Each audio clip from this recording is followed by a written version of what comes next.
Pada pertemuan ketiga ini, kita akan membahas jenis-jenis ancaman ya terhadap keamanan internet. Tujuannya apa? Kita semua memahami ya, jadi apa saja jenis-jenis ancaman yang dapat membahayakan keamanan internet ya. Terus yang kedua, kita akan mempelajari cara kerja ya, juga dampaknya. Jadi sebuah tool yang digunakan untuk melakukan penyerangan itu cara kerjanya bagaimana ya, lalu dampaknya apa. Kemudian di dalam pertemuan ketiga ini kita juga akan membahas langkah-langkah ya. Jadi langkah-langkah bagaimana melakukan pencegahan dan mitigasi ya, untuk melindungi kita dari ancaman ya. Lalu kita akan membahas ya, jenis-jenis ancaman terhadap keamanan internet itu apa saja. Yang pertama, ini ada namanya malware ya. Sebelumnya secara sekilas kita udah membahas ya mengenai malware ini. Jadi malware itu berupa software atau perangkat lunak ya, dia memang disisipi kode-kode berbahaya.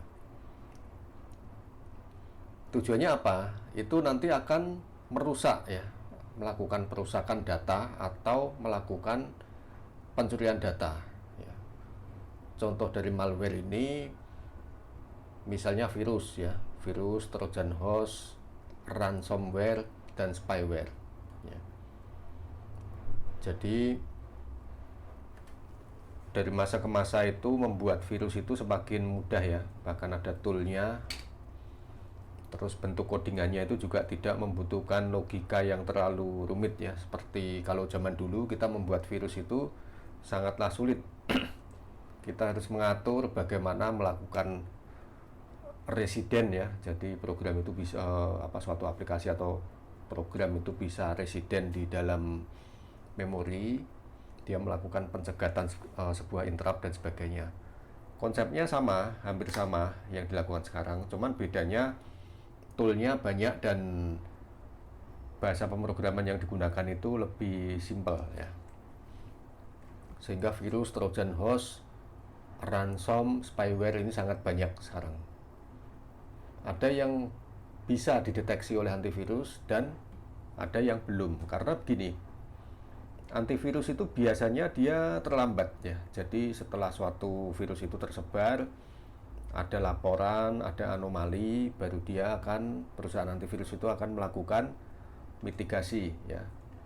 Lalu dia akan mengecek apa anomali yang terjadi dan sebagainya.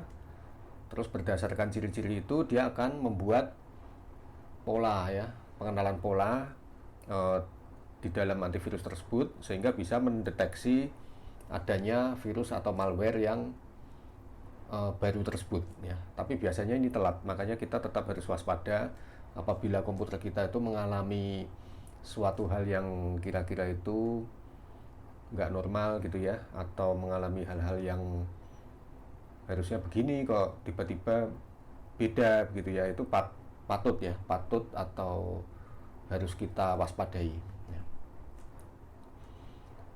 Lalu jenis ancaman yang lain ini yang membahayakan yaitu phishing ya. Phishing itu adalah upaya memancing ya, upaya untuk mendapatkan informasi sensitif ya, dengan cara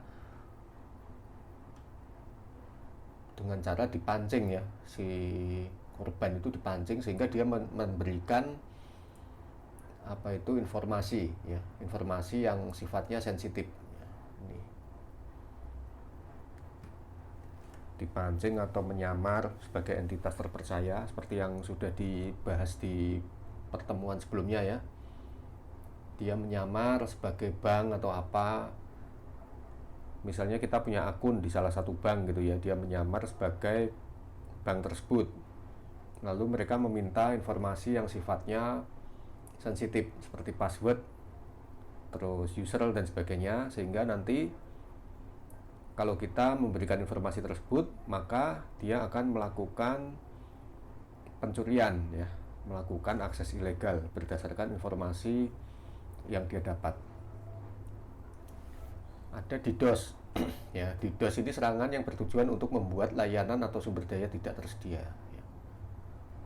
Ini banyak ya caranya ya, dengan cara memflooding, dengan cara memberikan load yang berat ya terhadap server dan sebagainya.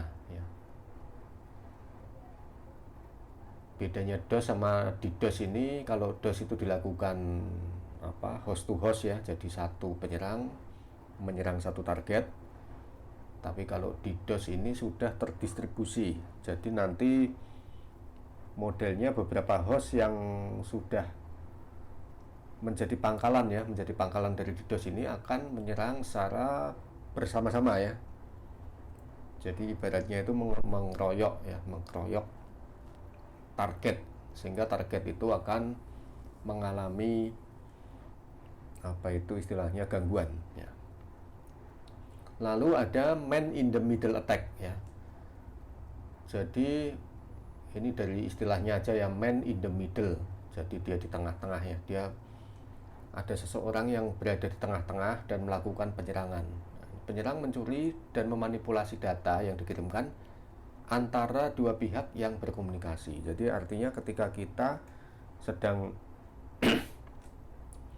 berkomunikasi ya, maksudnya terjadi interkoneksi antara kita dengan server, itu ada penyusup ya, penyusup yang berada di tengah-tengah antara komunikasi kita dengan server melakukan penyerangan ya. Ini man in the middle attack. Lalu ada social engineering, memanipulasi psikologis untuk menipu pengguna agar memberikan informasi sensitif dan melakukan tindakan yang membahayakan keamanan mereka. Jadi ini dia secara psikologis ya.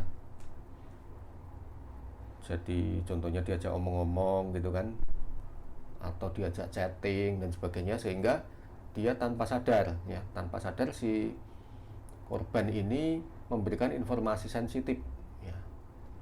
Atau bisa juga dia di guide atau istilahnya dituntun secara tidak disadari, dia sendiri melakukan tindakan yang membahayakan keamanan mereka. Banyak sekali ya, dari hal-hal yang sifatnya sepele ya. Dulu itu ada yang konyol ya. Jadi mereka itu, si penyerang ini mengirim email ke banyak akun pengguna. Jadi misalnya istilahnya, kalau dulu itu untuk nyolong ini ya, mencuri akses ISP, itu saya pernah mendapat email seperti itu ya, aneh banget. Jadi mengaku dari sistem administrator, disuruh mengganti password kita ya. Password kita diganti dengan format tanggal lahir ditambah huruf apa gitu misalnya ya, nama terus strip tanggal lahir ya. Jadi alasannya karena ada gangguan sistem, maka minta tolong semua untuk passwordnya diganti seperti itu. Nah otomatis istilahnya, karena si hacker ini kan sudah mendapatkan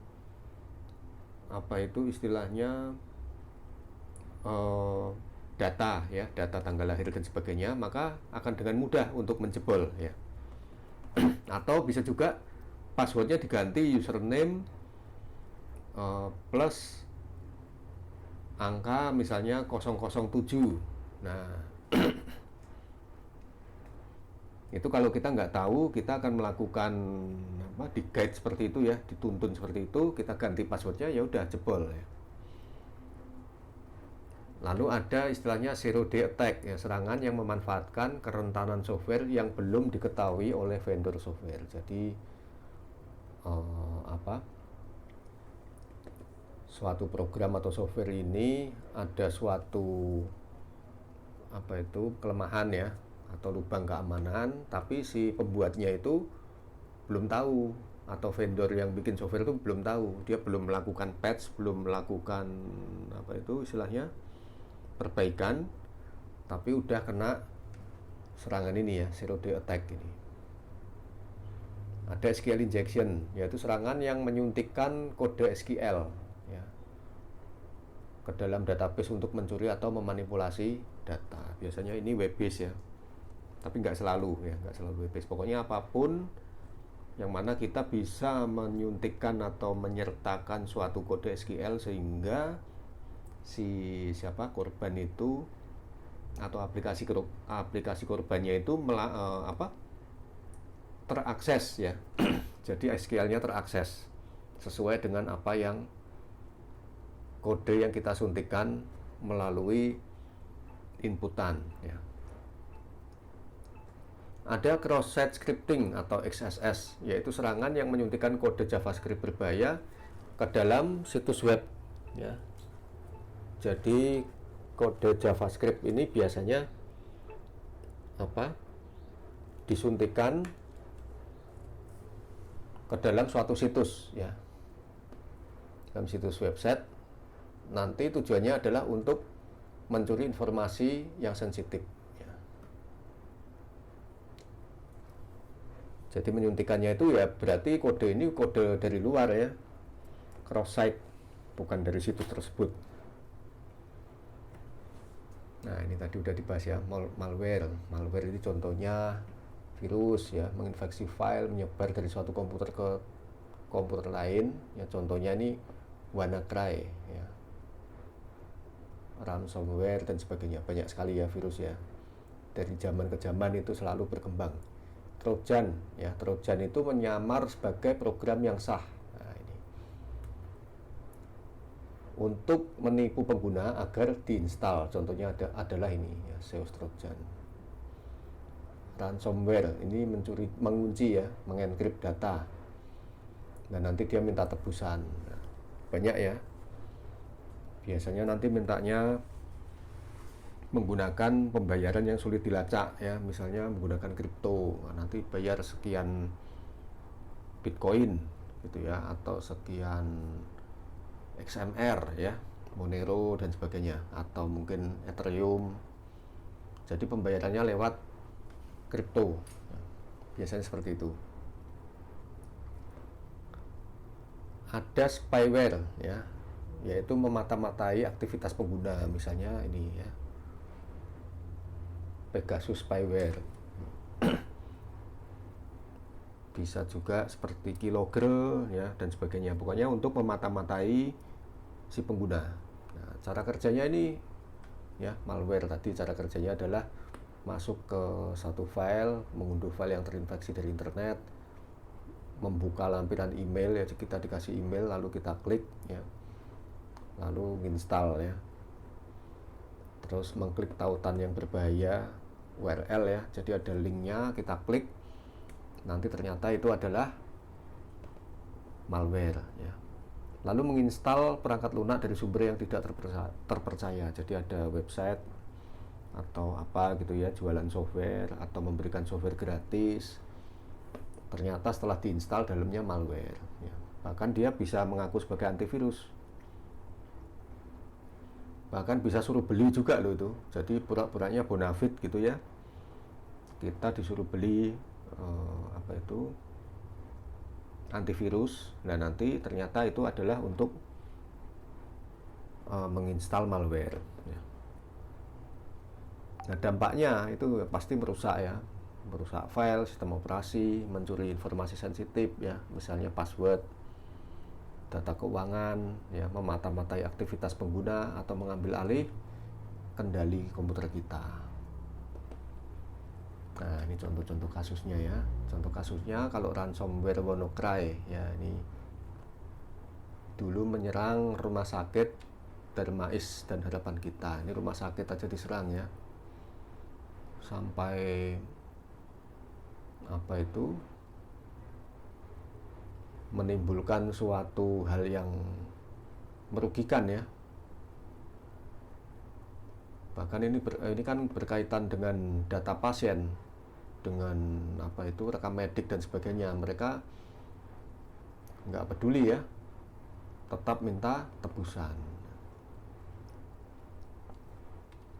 Itu ada ya, teman saya juga ada yang kena ya itu ya. Jadi sebenarnya bukan teman saya, kakaknya teman saya. Teman saya itu juga sebenarnya dia aware masalah keamanan, tapi kakaknya yang tidak ini ya, tidak aware. Jadi dia kena ransomware, akhirnya harus nebus ya. Lalu malware Android berbahaya menyasar pengguna di Indonesia ini banyak sekali ini.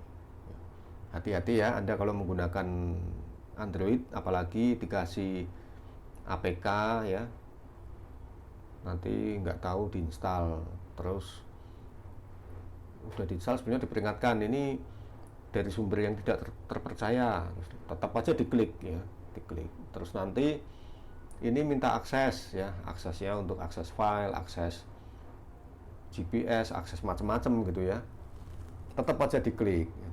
Padahal dia ngakunya undangan ulang tahun atau undangan perkawinan dan sebagainya. Nanti setelah diklik terinstall ya, dan di dalam HP kita itu muncul macam-macam ya, dari mungkin yang sekedar iklan sampai dengan pencurian ya, pencurian file-file, data dan sebagainya. Bahkan ada di software resmi yang kelakuannya juga kayak gitu ya. Contohnya adalah pinjol ya. Pinjol ini kadang juga melakukan akses-akses yang di luar batas wajar ya. Contohnya terutama pinjol yang ilegal ya. Ketika kita menginstal aplikasi pinjol itu, nanti dia mencuri data yang ada di dalam phonebook kita. Sebenarnya banyak, hati-hati ya kalau aplikasi-aplikasi yang mengaku resmi itu juga melakukan pencurian data pada phonebook kita. Phonebooknya diambil, lalu mereka menelpon ya, menteror ya, melakukan teror terhadap kita ya. Kalau tidak membayar bunga yang tinggi dan sebagainya, maka akan disebar-sebarkan. Itu saya belum berani mengatakan itu suatu malware atau apa ya, tapi saya rasa itu udah mengarah kepada suatu serangan kalau menurut saya ya, karena melakukan akses yang di luar batas wajar.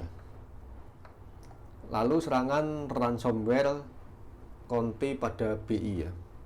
Nih, ini belum lama ya, Bank Indonesia itu mengalami serangan ransomware namanya ini ya, Konti. Ransom ini mengenkripsi data di beberapa komputer di kantor cabang BI Bengkulu.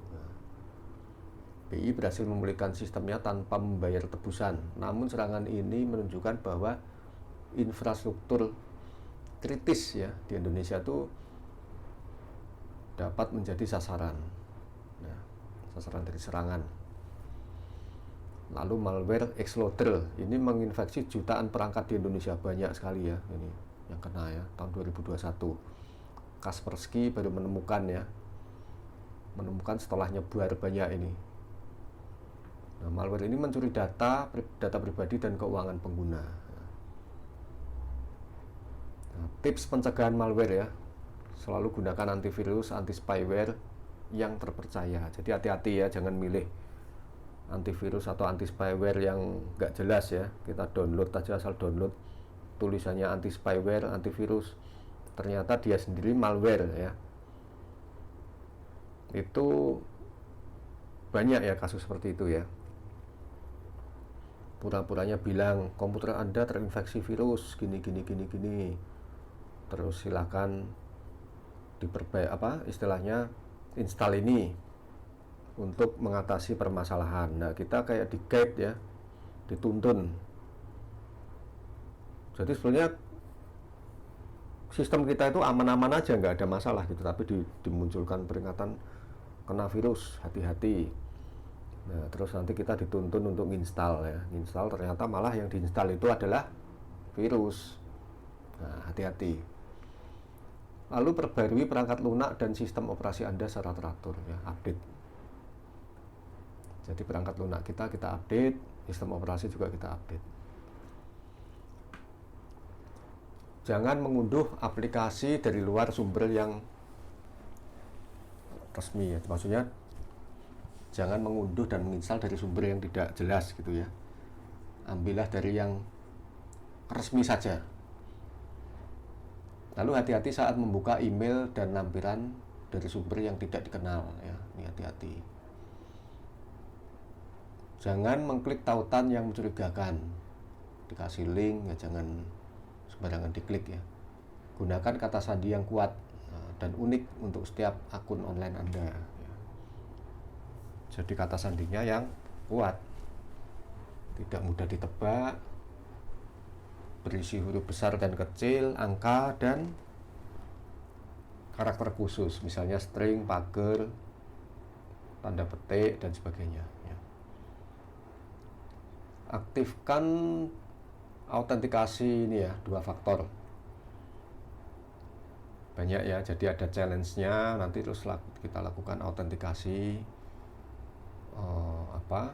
atau kemungkinan dari sisi server dia mengirimkan suatu kode ke dalam email kita, sehingga nanti kita harus membuka email kita untuk melakukan autentikasi token ya, token atau PIN dan sebagainya. Bisa juga kita menggunakan challenge seperti alat one time password dan sebagainya, itu yang nanti dimasukkan sehingga nanti angkanya bisa berubah terus ya. Walaupun si penyerang ini sudah berhasil mendapatkan user dan passwordnya, tapi tidak dapat melakukan transaksi, misalnya seperti itu ya. Apalagi ya, sering mengganti password ya. Terus selalu memperhatikan biasanya kita itu seperti apa, kok tiba-tiba berubah ya, misalnya seperti itu ya. Nah, itu juga merupakan salah satu indikasi ada sesuatu yang harus kita perhatikan lebih ekstra ya, apakah itu serangan atau bukan. Lalu phishing, nah ini tadi udah dibahas ya. Jadi di dalam phishing ini ada email palsu ya, dikirimkan. Nah, ini penjahat cyber ini mampu mengancam untuk menutup akun misalnya. Nah, dia menawarkan hadiah, terus membuat user ini panik ya, gitu. Nah, dampaknya yaitu tadi mencuri identitas, data ya, terus melakukan hal-hal yang bisa merugikan kita ya. Contoh kasus phishing Bank Mandiri ya, ini seperti ini ya. Di bulan April 2023 ini beredar email phishing yang mengatasnamakan Bank Mandiri. Ini sampai sekarang ini ya. Belum lama saya juga di phishing ya, mengaku Bank Mandiri ini. Berapa hari yang lalu ya. Cuman phishingnya itu terlalu receh ya. Jadi istilahnya, mereka melakukan phishing tapi tidak maksudnya kalau bahasa Jawanya bloko gitu ya. Terlalu bebal ya. Tapi korbannya juga ada ya, seperti itu ya, tetap harus hati-hati. Nah, ini nasabah menerima email dari Bank Mandiri ya. Email tersebut menginformasikan bahwa nasabah dinonaktifkan karena alasan keamanan. Lalu email tersebut kemudian meminta nasabah untuk mengklik tautan untuk mengaktifkan kembali ya. Ketika diklik, dia diarahkan ke situs palsu ya. Tampaknya seperti Bank Mandiri tapi bukan. Nah, di situ dia meminta masukkan informasi login dan password. Nah, seperti inilah modusnya ya. Nah, ketika memasukkan ya kita kecolongan ya. Tipsnya nih tadi ya, hampir sama ya. Jangan mengklik tautan sembarangan, gunakan kata sandi yang berbeda untuk setiap akun online ya.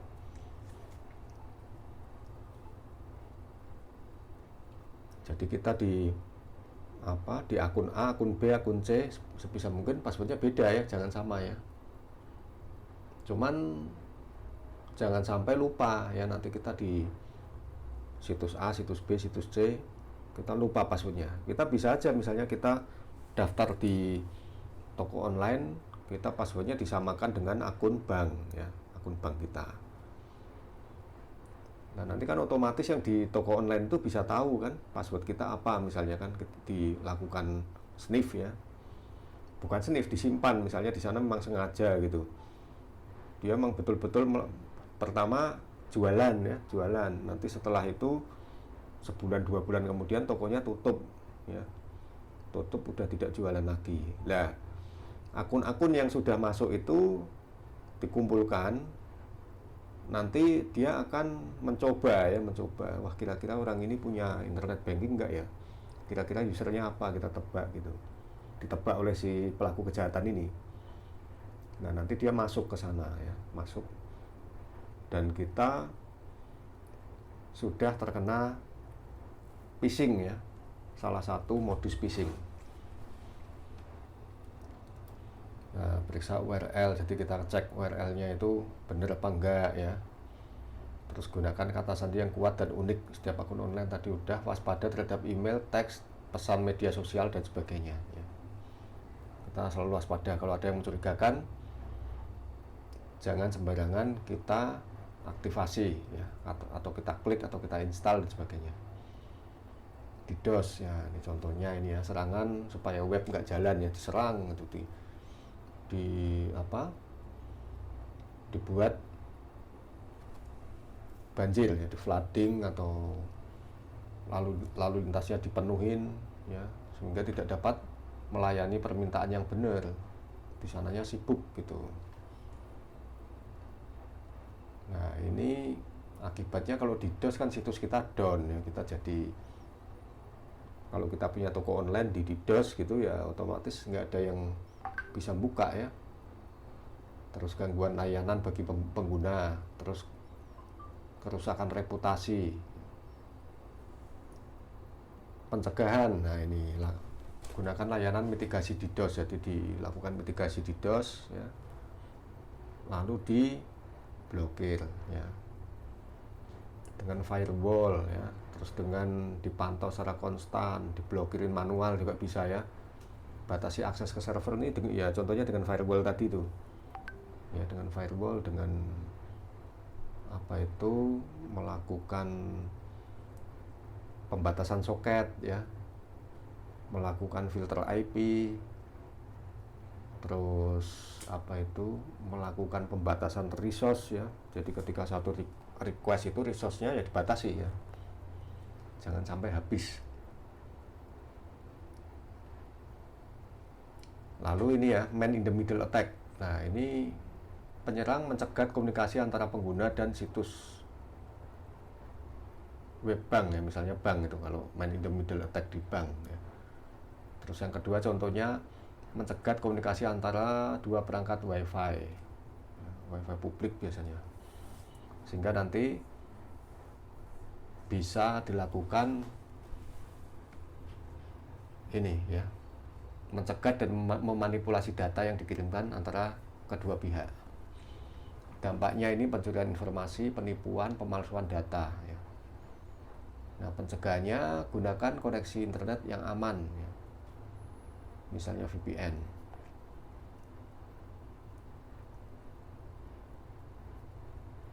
Salah satu contohnya ya, tapi bisa juga VPN tembus juga ya, kita connect ke VPN, DDoS-nya lewat WiFi ya, MITN-nya man in the middle attack, serangan man in the middle attack-nya lewat WiFi ya, maka sebelum dia masuk ke VPN udah kena serangan man in the middle attack ya. Jadi tetap waspada. Cuman dengan VPN ini memperpendek jalur. Ketika man in the middle attack-nya di router yang agak jauh, kita udah VPN di awal ya udah ya, masuk terowongan aman. Lalu gunakan HTTPS. Nah, ini salah satu contoh ya. Dengan HTTPS ini juga mempersulit man in the middle attack, karena komunikasi antara host to hostnya menggunakan enkripsi ya. Nah, yang melakukan man in the middle attack ini kan tidak punya key yang ada di server ya. Jadi dia tidak akan bisa, nanti akan ketahuan. Kecuali kalau servernya dijebol sekalian ya, dicuri untuk sertifikat SSL-nya, ya nanti kita lakukan man in the middle attack, tembus ya. Gitu. Tapi paling enggak dengan HTTPS ini mempersulit. Gunakan kata sandi yang kuat ya, untuk setiap akun online. Jadi akun online-nya beda-beda ya. Kata sandinya masing-masing kuat. Selalu waspada terhadap jaringan WiFi publik. Nah, ini tadi ya, ini kaitan VPN sama WiFi ini tadi. Ini dijebol lewat sini ya. Kita sama-sama menggunakan WiFi publik, nanti ternyata dia melakukan man in the middle attack ya. Misalnya ARP poison dan sebagainya itu bisa untuk melakukan man in the middle attack. Lalu ini ya, kita bahas tentang social engineering. Contohnya penipuan yang menelpon pengguna mengaku sebagai karyawan bank ya, terus menipu mengirim email kepada pengguna meminta mereka untuk mengklik tautan berbahaya. Nah, ini dampaknya ini ya, pencurian data, kerusakan atau kerugian finansial ya, terus kerusakan reputasi dan sebagainya. Pencegah ya, pencegahannya selalu waspada ya, jangan mudah percaya dengan orang yang tidak dikenal ya, hampir sama ya, tadi udah kita bahas ya. Verifikasi informasi. Jadi karena yang namanya social engineering ini berkaitan dengan kegiatan manusia ya, secara sosial, maka ya kita harus waspada ya dengan orang lain. Jaga kerahasiaan informasi sensitif, gunakan kata sandi yang unik ya. Laporkan aktivitas mencurigakan, ikuti pelatihan ya, supaya kita nggak mudah ditipu ya. Berbagi informasi dengan keluarga dan teman. Nah ini ya, ini bicarakan tentang social engineering dengan keluarga dan teman supaya kita menularkan ke mereka ya, nggak gampang ditipu. Termasuk Anda mengikuti materi ini ya, ini juga menambah pengetahuan supaya Anda nggak mudah terkena tipuan atau serangan social engineering. Tetap up to date ya dengan tren baru. Nah, sekarang zero day attack ya, zero day attack ini contohnya serangan Stuxnet yang mentargetkan program nuklir Iran ya. Nah, Spectre dan Meltdown mengeksploitasi kerentanan terhadap chip CPU. Dulu ada yang BIOS itu bisa di reset ya, resetnya tuh dirusak ya, jadi di flash sehingga komputer pada mati semua itu ya, di berapa tahun berapa itu ya. Itu pasiennya banyak itu, yang maksudnya pasien itu begini, saya dulu sempat ketika saya jadi mahasiswa itu sempat tadinya menolong teman ya, wah teman kena zero day attack ini ya, jadi kerentanan terhadap chip, tapi chip BIOS waktu itu pada mati. Saya tolong dengan cara hot swap. Jadi BIOSnya itu kalau dulu itu pertama dipancing dulu ya dengan menggunakan BIOS yang sama, nanti dia nyala, tengah-tengah dicabut lalu di flash gitu ya, karena saya nggak punya flasher BIOS kan. Nah akhirnya banyak sekali yang orang minta tolong lah, karena kan BIOSnya mati kan udah nggak bisa nyala lagi komputernya kan, blank gitu, jadi rusak ya, hitungannya boleh dibilang rusak, nggak bisa dinyalakan lagi. Nah itu dengan dipancing seperti itu akhirnya bisa nyala lagi, cuman itu menimbulkan kerugian yang sangat banyak. Itu kan banyak perusahaan-perusahaan yang memanfaatkan kesempatan itu untuk memperbaiki dengan harga yang mahal gitu ya. Mereka alasannya motherboardnya rusak gitu. Nah, terus untuk memperbaiki biayanya sekian. Nah, itu sempat menjadi masalah ya di Indonesia. Cara kerjanya, penjahat cyber memanfaatkan kerentanan software yang belum diketahui oleh vendor. Jadi akhirnya kan si vendor ini memperbaiki ya. Jadi BIOSnya itu ada semacam supaya waktu itu perbaikannya itu ada semacam, kalau dia sampai gagal, ada satu yang betul-betul nggak bisa diubah gitu isinya, sehingga nanti dia masuk ke situ ya. Masuk ke situ tetap bisa booting, nanti dilakukan flash ya, flash untuk versi yang terbaru. Ini malah CPU ya, lebih ngeri lagi nih. Nah, dampaknya bisa pencurian data, pengambil alihan kendali komputer, kerusakan sistem ya, macam-macam ya.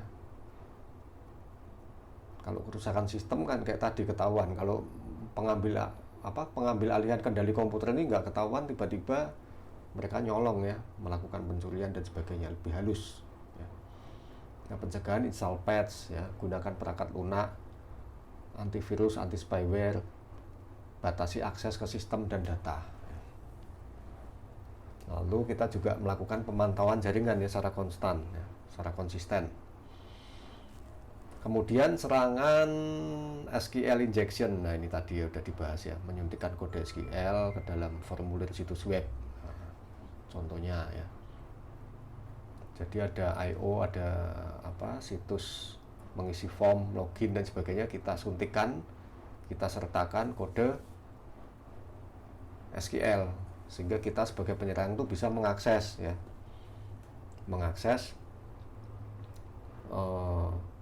SQL ya. Jadi si penyerang ini melakukan penyuntikan kode SQL ya. Kemudian bisa mengakses ke dalam database. Lalu ya biasanya SQL injection ke database ya, tapi bisa juga dimodifikasi ya, sehingga dari database keluar ke perintah sistem ya. Cuman umumnya ini berbahaya ke dalam database. Nah, cara kerja ya, ini tadi udah dibahas. Dampaknya pencurian data, pengerusakan database, penolakan layanan ya. Penolakan layanan ini menyebabkan layanannya terganggu gitu ya, kurang lebih ya, tidak berjalan dengan semestinya. Pencegahan, gunakan parametrisasi untuk input pengguna. Nah, jadi ada parameternya ya, nggak sembarangan kode yang dimasukkan di form itu dieksekusi ya. Sebetulnya masalah SQL injection ini dari tahun ke tahun ada terus ya.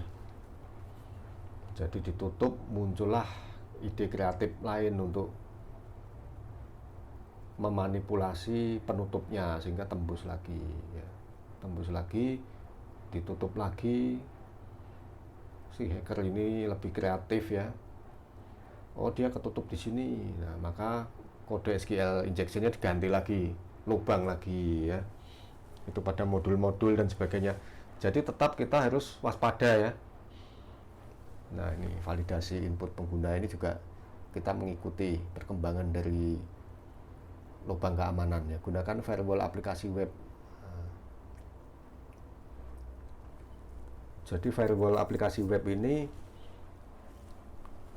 dia dijalankan untuk memfilter apa yang dimasukkan ke dalam request ya, request dari klien ke dalam web. Nah, itu kalau mengandung kode-kode yang sekiranya berpotensi SQL injection, dia akan langsung di-block ya. Terus perbarui perangkat lunak dan sistem operasi secara teratur. Nah, ini cross-site scripting ya, contoh. Nah, ini penyerang melakukan penyuntikan kode JavaScript ke dalam komentar situs web. Nah, jadi ada pengisian komentar dan sebagainya, kita suntikan kode JavaScript ya. Tentunya cross-site itu dari situs lain ya, dari situs yang digunakan untuk mancing, atau juga bisa dari lokal ya. Kita suntikan kode JavaScript sehingga dia bisa masuk ya. Nah, ini penyerang menyuntikkan kode JavaScript yang berbahaya ke dalam URL. Bisa aja dari URL itu kita memasukkan atau menyertakan JavaScript ya. Nah, cara kerjanya ini biasanya mereka mencuri informasi sensitif dari pengguna ya. Dampaknya bisa mencuri informasi sensitif, pengambil alihan kendali akun pengguna, ya. Bahkan sampai device ya, situsnya diganti. Sebenarnya yang ini juga bisa sampai device ya, SQL injection, terus apa itu social engineering pun bisa ya. Kalau kita sebagai web app admin ya, web admin itu di kena ini ya, terus situsnya di device bisa ya. Phishing ya, semua itu kalau yang diserang si administrator webnya ya tetap bisa kena device ya. Nah, ini pencegahan ya, encode output pengguna ya, kita lakukan encoding dari keluaran pengguna. Lalu gunakan filter XSS ya, difilter ya, jadi nggak semua kode bisa masuk ke situ ya. Jadi istilahnya XSS protection. Nah, ini filter XSS. Perbarui perangkat lunak dan sistem operasi secara teratur. Nah, ini hanya beberapa contoh ya, ancaman keamanan internet penting untuk selalu waspada. Jadi modusnya itu nanti akan bervariasi ya, dan lebih halus, lebih tidak ketara.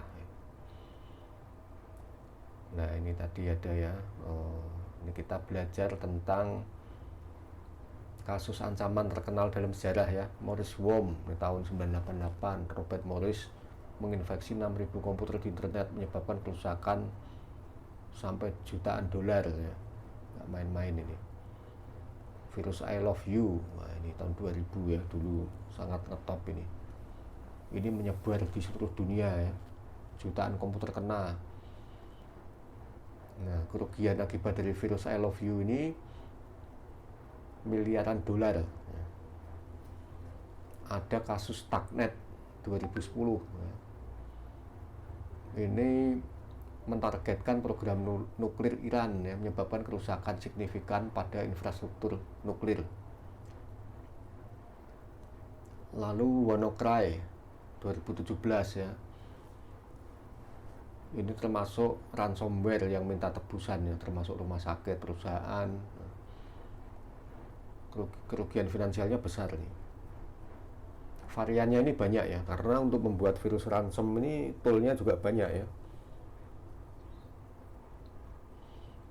Lalu pencegahan dan mitigasi ancaman online ya. Berikutnya adalah contoh beberapa langkah pencegahan ya, dan mitigasi untuk melindungi diri dari ancaman online. Gunakan kata sandi yang kuat tadi udah ya, untuk setiap akun online. Terus kalau bisa beda-beda ya, akun online yang satu dan yang kedua, ketiga itu passwordnya beda.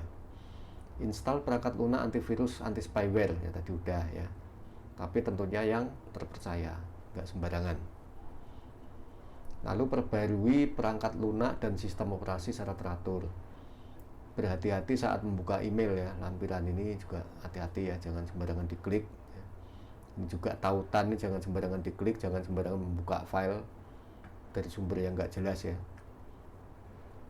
Lalu senantiasa jaga kerahasiaan informasi yang bersifat sensitif ya, jadi nggak sembarangan kita ngomong. Menjadi cerdas dan waspada terhadap penipuan online ya. Tadi contohnya udah ya, udah saya kasih contoh-contoh, sehingga nanti kita bisa lebih cerdas ya. Dalam artian modusnya nanti akan beda ya, nggak selalu sama seperti itu, cuman mirip ya, ada kemiripan, ada istilahnya ciri-ciri yang sama ya, walaupun tidak selamanya sama persis. Nah, itu kita harus cerdas ya. Lalu selalu ikuti perkembangan terbaru tentang ancaman online. Nah, ini kan tadi udah saya sampaikan, tekniknya kan senantiasa berkembang ya. Saat ini mungkin kita membahas seperti yang sudah kita bahas tadi. Nanti mungkin di masa-masa mendatang akan timbul teknik-teknik yang lebih berbahaya ya, dan lebih halus, sehingga dengan modal pengetahuan dasar ini kita akan lebih peka ya, Terus dengan kita mengikuti perkembangan terbaru tentang ancaman online, kita juga tidak mudah untuk menjadi korban dari pelaku kejahatan internet. Ya. Baik, mungkin materi kita pada pertemuan ketiga ini sampai di sini. Terima kasih atas perhatiannya, semoga bermanfaat bagi kita semua.